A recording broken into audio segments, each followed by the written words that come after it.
Hello, and welcome to episode 19 of the Tavern Chat podcast. I'm your host, I'm your bartender, Eric Tenkar of tenkarstavern.com. That's an OSR blog in case you have missed it in your travels.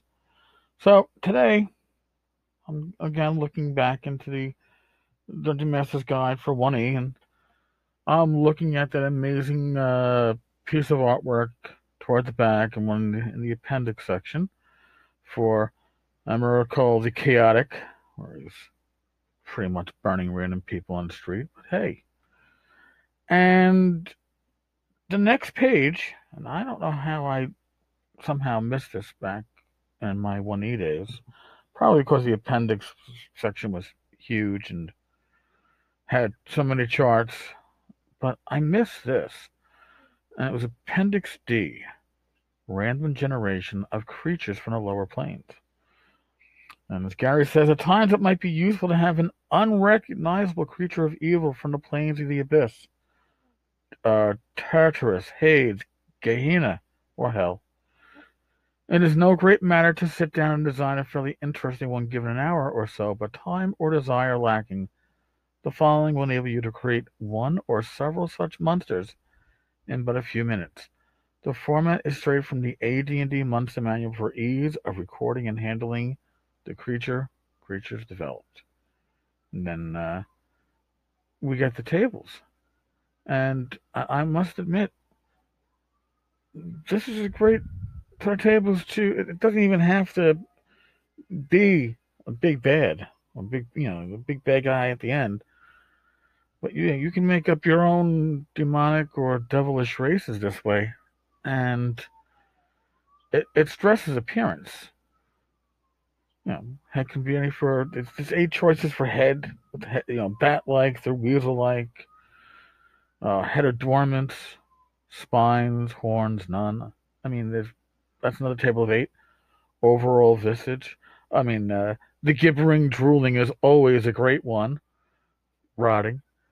Ears, eye color, eyes. It could be multifaceted. It could be huge, stalked. Nose, mouth, and then you get to not just the head, and then you get to the body attributes, and whether it's bipedal, quadrupedal, bison, anywhere, it could be bison-like, bear-like, human-like, rat-like, fat, long, short, tall, thin, broad, rubbery. Rubbery is the one that I personally prefer. Body owner. I mean, I don't even know if the Musket Devils and Demons and the 1E Monster Manual include things like body odor, but you got 8 choices here: bloody, fishy, fecal, gangrenous. Oh, geez, that's a SAT word if ever there was one. Moldy, sweaty, urine, vomit. I mean, let's step away for a second from this and just say that one of the scents that we often forget to touch upon as game masters in game is smell. We tell people what they see, and we tell people what the characters can hear, and occasionally we go into touch if they're, feeling a door, looking for etched runes. But a lot of times we forget smell, and smell is something that has a great effect on the person, on the player. If you can find the right smell, sometimes you can send them back in time to when they work. Like you're talking about something that was the smell of death and decay. I mean, in my previous occupation, I've had times when I've gone to apartments where some deceased has been there in the hot summer for a good week and a half. There's no smell quite like it. And if you can somehow, and you don't have to go into details, but if you can somehow bring people back to a smell that they can't forget, you've hooked them. You've brought them in. All right. Now that's my digression on that. There's a table for their skin, anywhere from scale to bull to furred, predominant color, wings, if any, uh, its back, where it could be humped, uh, spiked, how many arms it has, 2, 4, 6, like tentacles, insect-like, human-like. Does it have hands? And if so, are they human-like? Are they taloned? Or legs and feet like one of the duck-like? Duck-like. That brings me back to the old RuneQuest Glorantha. You gotta have. We need more ducks in D&D. Somebody needs to do a duck race for D&D. Drawing upon that inspiration. It's not like a challenge I'm sending out there for you folks, but it would be interesting. You can have things that are poison, and there's it's just a very there's multiple pages on this, by the way, because after you do the random part for just its physical appearance, then you have to roll its strength, which is going to range from anywhere from a 17 to a 20, including a 2 hit and damage bonus. So yeah, it's going to be dangerous.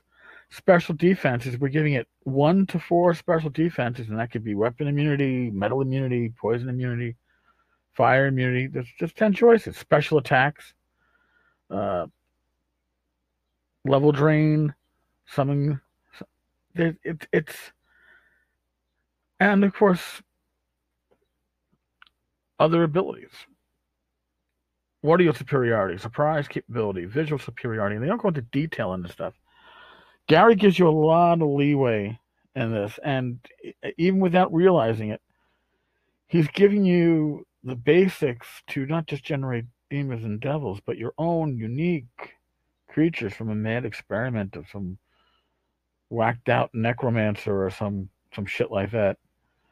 And I find it interesting too that to avoid having nothing more than different mixtures of the same old ingredients, be certain that you put a bit of personal creativity into each monster. A list of new and different factors should be started, perhaps in the margin, and then fresh ideas added as they come. When a monster is devised, cross off the unique features from the marginal list.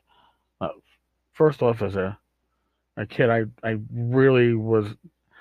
I didn't like drawing or writing in my core books. All right, kid, teenager. I had no problem writing in my modules. I mean, T1 to 4, which I ran multiple times, I had to keep on going back in and erasing the hit point tallies as, oh, last time we ran through this, look at that, I got to change, they killed this room with however many orcs in it. Now I got to, erase all the damage that was done. But Gary's encouraging you here to write in the core book, and it's encouraging you to make things unique. Now, if you're making so many demons and devils and whatnot, that the chart supplied from page 94 and 95, and they give you a lot for that space. If those charts are to the point where you start doing repetitious demons and devils, maybe your campaign has too many demons and devils. Just a thought. And now, of course, this is followed up by the Appendix C, the alphabetical recapitulation of monsters with experience point values.